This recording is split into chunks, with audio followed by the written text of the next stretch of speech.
When it comes to gaming, one thing that most game developers strive to achieve when making a title is to have a game that'll have timeless gameplay and be able to be enjoyed many years down the line.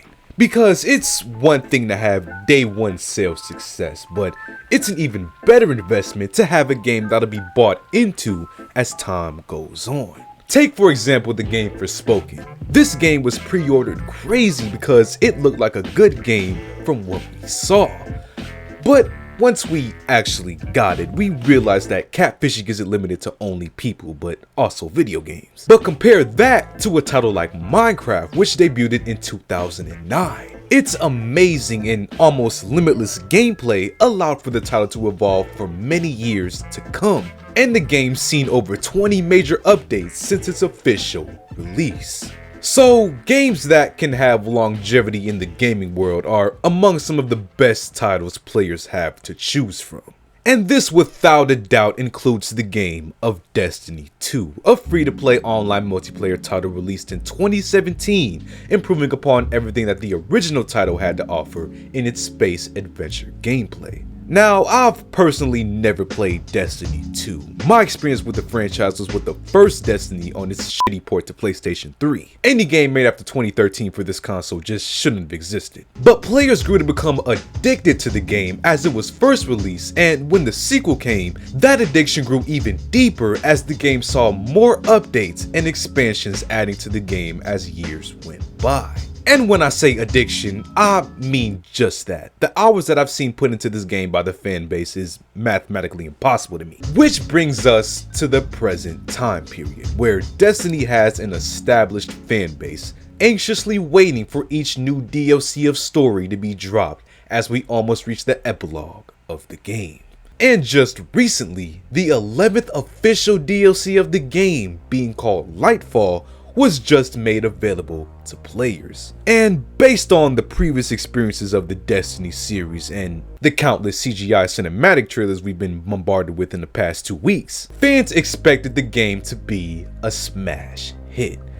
But of course, you know that's not the case. Because the Lightfall DLC has been met with mostly negative reviews only in its first 3 days of being released. So what went wrong? Where did Bungie drop the ball with this DLC? And why are fans mostly in outcry to this extent? Just like how I'm in outcry about my Patreon. If you want to support the channel, gain access to exclusive videos that'll never go to YouTube, or be able to watch my channel videos earlier than when I usually upload them, feel free to check the link in the description below and become a Patreon member today. Now, I think it should be made clear that this isn't the first Destiny 2 DLC that's been met with mostly negative feedback, as most of the previous DLCs have also had below average review scores from the fans. That was until the previous DLC before Lightfall, which was the DLC called Witch Queen. This DLC, released just last year in February, seemed to be a step in the right direction for Bungie, as it was met with mostly positive reviews and praise for its good storyline.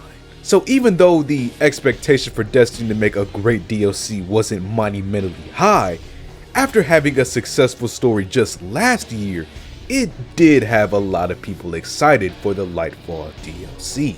So what exactly did Lightfall do wrong in its gameplay that made fans upset? Well, the answer that's mostly the general consensus within the community is that the story itself was dull and a huge step down from Witch Queen. People explain that the story tries to do too much and it falls short of continuing what was established in just last year's DLC. They explained that the world felt less vibrant and new than what was just advertised. And some go on to explain that the world felt even more empty than before the DLC, making the game feel like it went into the opposite direction of where it should be.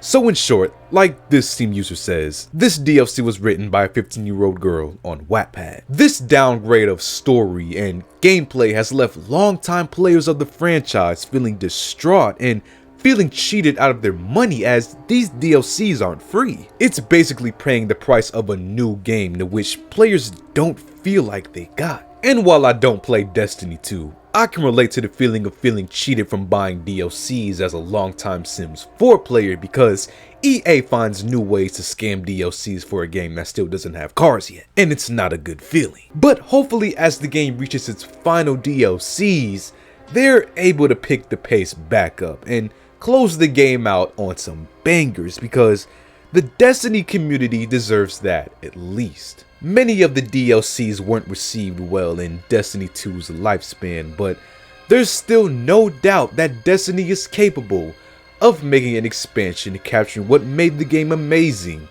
in the first place. So what do you guys think about this Destiny DLC, man? Feel free to leave a comment down below, and as always, if you like on the video, subscribe, and I'll see you on the next one.